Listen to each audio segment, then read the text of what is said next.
A former special ops soldier is forced into an underground prison fight club where he uncovers a dangerous web of corruption run by the warden and a top cop. With his daughter's life on the line, he must outsmart the system, spark a brutal uprising, and take down the criminal empire from within.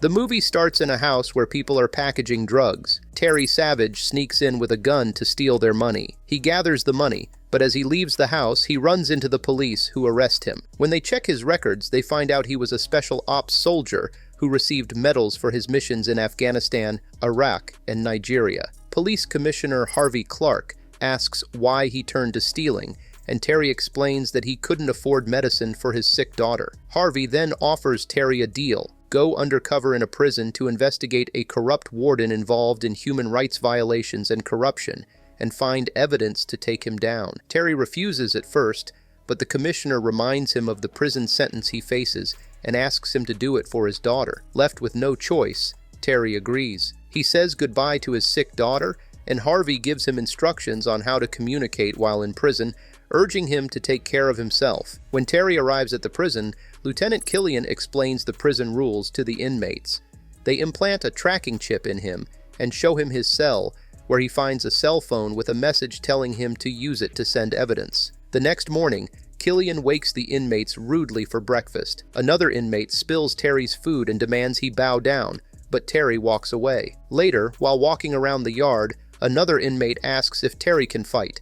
Freeway, a gang leader, and his crew approach Terry, inviting him to join their group, but Terry refuses, saying he works alone. As Terry cleans, he overhears some Hispanic inmates arguing with Freeway about his dealings with the warden. The Hispanics attack Freeway with knives, but he fights them off. That night, the Hispanic gang members attack Terry in his cell, but another inmate, Bones, helps him. The guards arrive and send them all to solitary confinement. In solitary, Terry thinks about his sick daughter.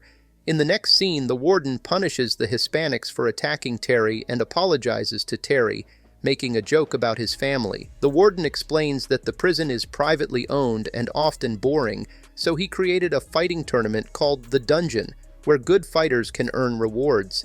He tells Terry that he could redeem himself by joining and gives him fighting clothes.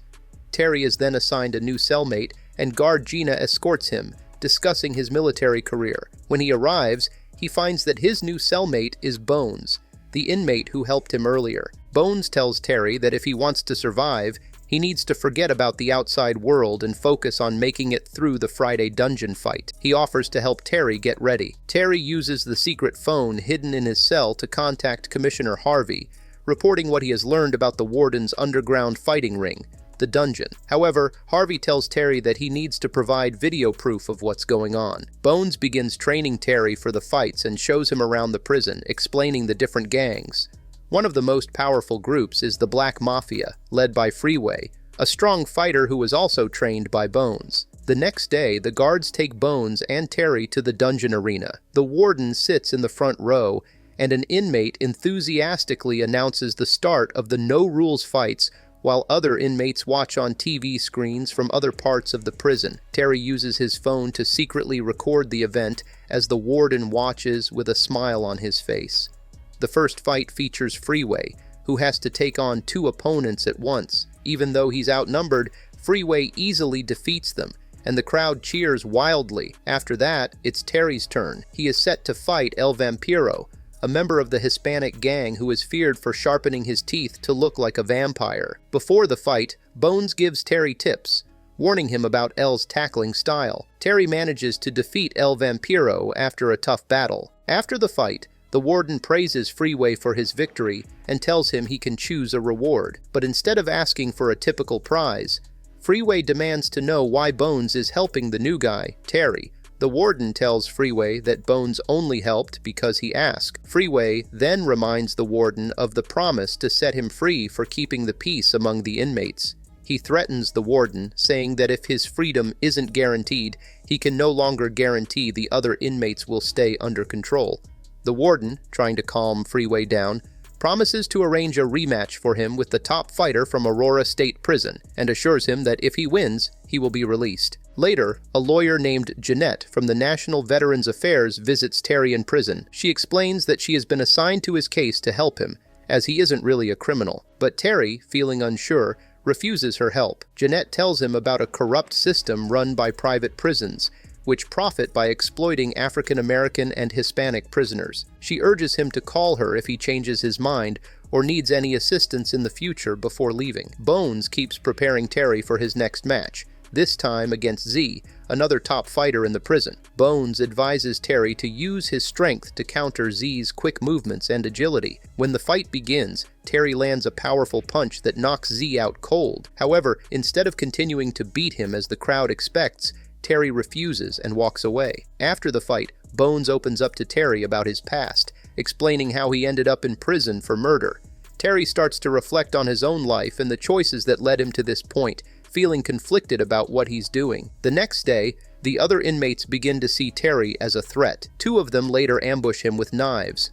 Officer Gina arrives just in time to stop the fight, but one of the attackers accidentally stabs her before running off, leaving her wounded in Terry's arms. Afterward, the warden thanks Terry for acting quickly to save Gina, which also protected the warden's reputation. During this conversation, Terry asks the warden to set up a fight between him and Freeway. Following this, Freeway scolds the two attackers for acting without his permission. Later, the warden calls them all in and orders Lieutenant Killian to execute the two inmates who broke his rules, while Freeway watches. Freeway insists that he didn't give the order for the attack, but the warden ignores this and forces him to agree to fight Terry Savage. Freeway confronts Terry about the upcoming fight, and Terry calls him a bully. Freeway, however, suggests that they give the real bullies, meaning the warden and his system, what they want. Afterward, Freeway leaves Terry to continue training with Bones. Terry later texts Commissioner Harvey, saying that he plans to fight Freeway one last time and then be done with it. He continues to train hard,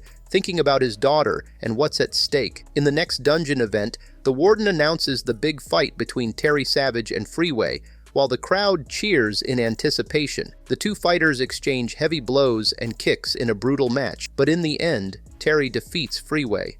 After the fight, Terry sends evidence of the fight to the commissioner and asks to be released, but he receives no response. The next day, the other inmates begin to acknowledge Terry as the new top fighter. The warden takes this opportunity to show Terry his new status, offering him more power and influence among the inmates.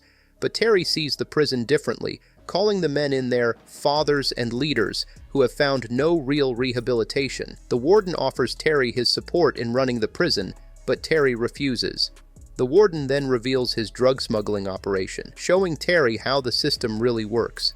Terry calls it slavery, but the warden calls it free labor, and promises that Terry would benefit greatly if he joined in. Terry pretends to consider the offer, taking a handful of drugs before walking out. The warden also shows Terry the bodies of the inmates who attacked him, but Terry only cares about getting back to his daughter. As they leave, Freeway wakes up in the infirmary, recovering from the fight. Later, the warden arranges a meeting for Terry with Commissioner Harvey. To Terry's shock, he discovers that Harvey and the warden have been working together all along. The warden explains to Terry that he and Commissioner Harvey are close friends who share their profits 50-50. They reveal that they had planned to cut Terry in on their business, but he refused. They also expose their gambling ring, which operates not only in this prison, but in 7 others, where top fighters are pitted against each other for profit. The warden and Harvey tell Terry that he now works for them, but Terry refuses. As part of their backup plan, they bring in Bones and tase him to force Terry's cooperation. Left with no choice, Terry agrees to their demands, and they set him up for a fight against the top fighter from another prison. Harvey leaves, satisfied with Terry's compliance. Later, Terry and Bones secretly plan to take down the warden. They inform other inmates about the plan and bring Jeanette, the lawyer, into the fold. Terry gives her a chip with crucial evidence before she leaves the prison. Soon after, the visiting warden from Aurora Prison arrives with Chaka, his massive fighter. The warden is surprised by Chaka's size but agrees to a $100,000 bet on the fight. In the dungeon, the much-anticipated fight begins. Terry, however, has a plan. He throws the powder he secretly took earlier into Chaka's eyes, blinding him, and begins his attack. But as he fights, Terry remembers his daughter and decides to signal the other inmates to put their plan into action. Inmates rise up and attack the guards while the warden and his men panic. The visiting warden flees the scene, leaving chaos behind. The warden tries to escape, but police officers arrive just in time. An officer shoots Killian, the warden's loyal guard, while the warden runs into Terry. They engage in a final fight, with Bones stepping in to help Terry. When the warden picks up a gun to shoot them, the police arrive and arrest him, despite his desperate protests. Afterward, Jeanette explains to Terry that she used the video from his chip to report the corrupt prison system to law enforcement. Terry is granted a full pardon by the state, and they also take care of his daughter's medical expenses. Grateful, Terry thanks Bones, who asks him not to forget him once he's on the outside. The other prisoners cheer for Terry as he bids them farewell and leaves the prison with Jeanette. In the final scene, Terry picks up his daughter from the hospital, bringing her gifts. They share a joyful embrace before heading home together. Later, Terry sends Jeanette to work on freeing both Freeway and Bones from prison. Meanwhile, in his new prison cell, the warden curses in disbelief at how his life has crumbled, marking the end of the action-packed story. Thanks for watching Real Recaps. If you enjoyed this recap, be sure to subscribe and ring the notification bell to be the first to catch my next recap. Drop a comment with your favorite moment, or let me know which movie you'd like me to cover next. But hey, don't stop here. There are plenty of thrilling, suspenseful, and shocking movie recaps waiting for you to explore right here on Real Recaps. So go ahead, pick another, and I'll see you in the next video.